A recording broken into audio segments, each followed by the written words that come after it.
हिंदुस्तान में आदमपुर की एक अलग पहचान है और ये सब स्वर्गीय चौधरी भजनलाल जी की मेहनत, चौधरी कुलदीप जी के संघर्ष और अब सभी के आशीर्वाद की बदौलत है। अब समय आ गया है कि हम इस पारिवारिक रिश्ते को और भी मजबूती के साथ आगे बढ़ाएं। जितने विकास कार्य स्वर्गीय चौधरी भजनलाल जी ने आदमपुर हल्के में किए, उनको मुझसे बेहतर अब सभी जानते हैं। यहाँ एक एक ईंट पर चौधरी भजनलाल जी का नाम है।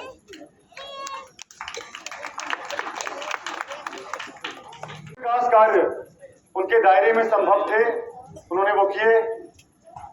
हर उचित मंच पर आपकी आवाज उठाई और आपके सुख दुख में साथ रहे। बावजूद इसके उनको उनके मन में एक बात की तकलीफ थी कि जो बड़े स्तर पर काम चौधरी भजनलाल जी के दौर में हुआ करते थे, वो विपक्ष में होने की वजह से नहीं हो पा रहे थे। जिस काम के आप सभी हकदार हैं, जिसकी आपको आदत है, वो नहीं हो पा रहे थे। तो इन बातों को मद्देनजर रखते हुए आप सभी से सलाह मशवरा लेने के बाद, आपका आशीर्वाद लेने के बाद हमने ये फैसला किया कि भारतीय जनता पार्टी का हमें दामन थामना चाहिए। और जैसा कि आप जानते हैं, आज पूरा भारत प्रधानमंत्री मोदी जी की नीतियों से प्रभावित है और समस्त हरियाणा माननीय खट्टर साहब की कार्यशैली से प्रभावित है। और मनोहर लाल खट्टर जी का विशेष रूप से आदमपुर पर आशीर्वाद बना हुआ है। इसका सबूत आप सभी के सामने है। खट्टर साहब के आशीर्वाद से, पिताजी की मेहनत से जो वायदे पिताजी ने आपसे किए थे, वो एक के बाद एक पूरे हो रहे हैं। मैं विस्तार से उन पर चर्चा नहीं करूंगा, समय ज्यादा लग जाएगा। लेकिन मेरे कहने का मतलब यह है कि आज आदमपुर में विकास कार्यों ने एक नई रफ्तार पकड़ ली और खट्टर साहब ने हमें आश्वासन दिया है कि आने वाले समय में भी जो विकास कार्य अधूरे रह गए थे, जिन साथियों के काम अधूरे रह गए थे, उनको जल्द से जल्द पूरा किया जाए। साथियों, उससे पहले मेरी आप सभी से हाथ जोड़कर प्रार्थना है कि आप हमेशा की तरह इस बार भी आने वाले विधानसभा उपचुनाव में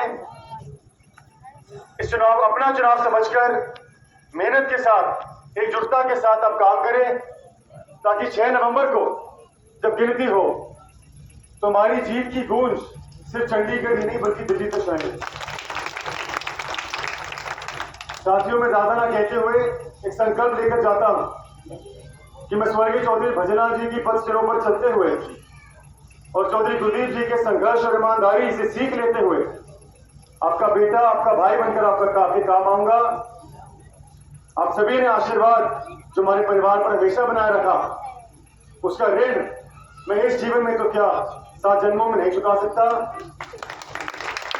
लेकिन आप सभी का मस्तक गौरव से ऊंचा हो, इसके लिए मैं हर प्रयास ईमानदारी से करूंगा। आप सभी ने मुझे आज इतना आशीर्वाद दिया, उसके लिए मैं धन्यवाद करता हूं और उम्मीद अपेक्षा करता हूं कि आने वाले 3 नवंबर को आप कमल का बटन दबाकर मुझे आशीर्वाद देंगे, आपकी सेवा करने का मौका देंगे, ताकि एक बार फिर हम चौधरी भजनलाल जी का स्वर्णिम दौर आदमपुर में एक बार फिर ला सके। आप सभी का बहुत बहुत धन्यवाद। जय हिंद, जय आदमपुर। कुलदीप की विद्रोही जी, मेरा निवेदन कि वो भी आपसे निवेदन करेंगे भैया जी के लिए। भारतीय जनता पार्टी के उम्मीदवार, आपके भाई, आपके बेटे अजीत भव्य बिश्नोई, मेरे संघर्ष के साथी भाई रणधीर पनियार जी, हाथी से मेरे बहुत ही घनिष्ठ मित्र रहे स्वर्गीय रविंद्र मक्कड़ जी के बेटे राहुल मक्कड़ जी, यहाँ पर उपस्थित भाई जयवीर गिल जी, भाई कृष्ण कुमार जी, भाई मनीष इलाहाबादी जी, भाई पवन जैन जी, भाई घनश्याम शर्मा जी, भाई विनोद इलाहाबादी जी, भाई मान सिंह जी, कुंडू साहब, सभी सम्मानित नेतागण, बुजुर्गों, नौजवान साथियों, प्यारे बच्चों, माताओं, बहनों, मैं आज यहाँ पर कोई बहुत लंबा चौड़ा भाषण देने आपके पास नहीं आया। मैं तो आप सबसे मिलने, आपका आशीर्वाद देने और अजीत भव्य के लिए हाथ जोड़ के वोटों की अपील करने आया। साथियों, बहुत अच्छे ढंग से भव्य बिश्नोई ने आपको एक एक चीज को समझाया।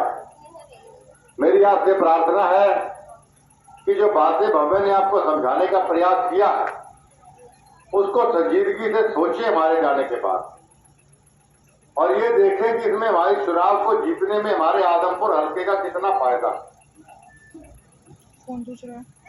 साथियों, विपक्ष में रहे हम 96 के बाद, चाहे भजन लाल जी रहे हो या मैं रहा, विपक्ष में रह के भी हमने प्रयास किया काम करवाने को, काम करवाए भी। लेकिन जो भारी भरकम काम होने चाहिए थे, बड़े प्रोजेक्ट है या बड़े काम थे जो दिखने वाले काम होते, वो काम तभी हो सकते हैं जब हम सत्ता के अंदर भागीदारी करें। इसी सोच को लेके मोदी जी, खट्टर साहब की नीतियों से प्रभावित होकर हमने भाजपा ज्वाइन की।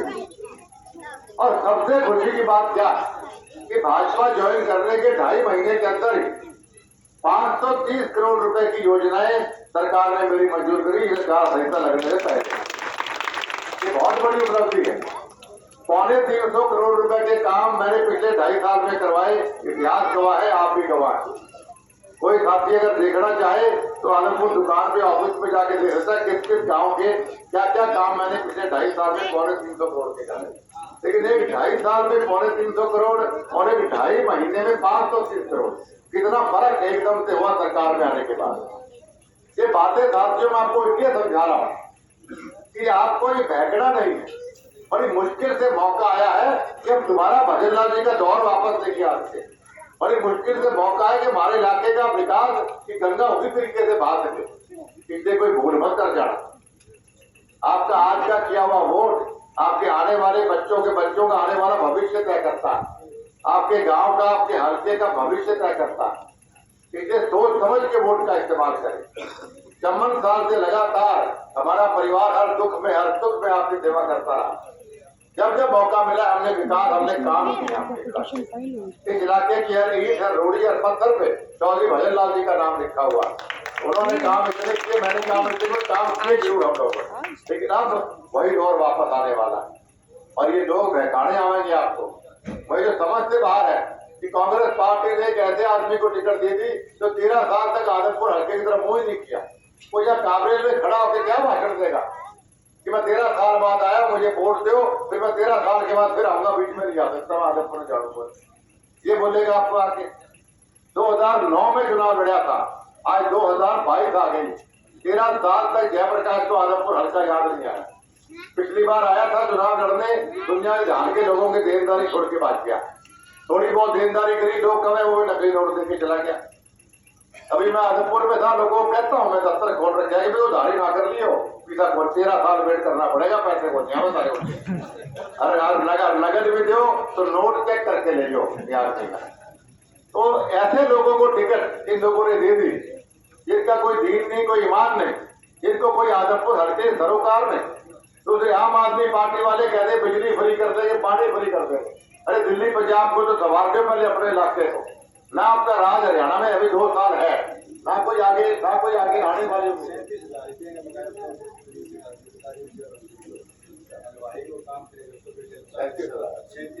देखो हलवाई का काम पिछले चुनाव में 13 साल पहले किया इन लोगों ने, पिताजी ने, और 37,000 रुपया अभी तक बकाया है। ये तो काम क्या धरा जाना सब इसमें तो।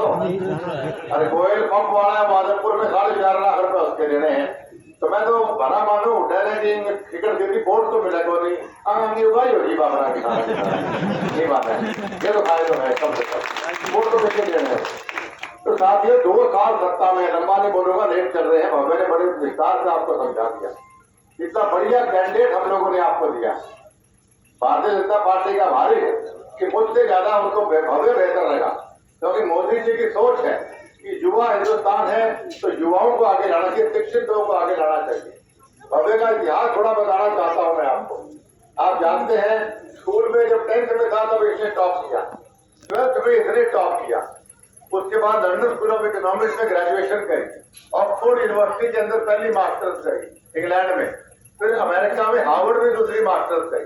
हिंदुस्तान को तो गर्व होना चाहिए कि हिंदुस्तान के इतिहास का सबसे शिक्षित नौजवान आपका विधायक बनने जा रहा है। काफी ठोक के नौजवानों को कहना चाहिए कि पढ़ा लिखा छोड़ा हमारा सबसे बड़ा शिक्षित हमारा नुमाइंदा।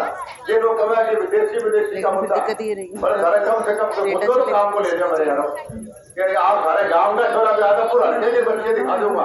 कोई ऑस्ट्रेलिया गया हुआ पढ़ने या नौकरी करने, कोई अमेरिका गया, कोई इंग्लैंड गया, कोई कनाडा गया। यहाँ गांव के लोग बिहार पढ़ने जाते हैं बच्चे कॉलेज में, तो क्या वो कावरे के नहीं होंगे, वो बिहार के होके रहेंगे। तो कोई बच्चा आपका सोनीपत की यूनिवर्सिटी पढ़ने जाता है, वो दिल्ली में जाता है पढ़ने। तो 29 साल की उम्र है, 29 साल में 25 साल के हिंदुस्तान में रहा है और उच्च शिक्षा जो यहाँ काम आने वाली है आपके हल्के में, वो लेके वहां से आया, उसके निकाय से विदेशी है। अच्छी बात है, जितना ये विदेशी करेंगे कि तो लोग बड़े पढ़ोली को छोड़ो हमारा घर कोई अर्पण कौन मानना है।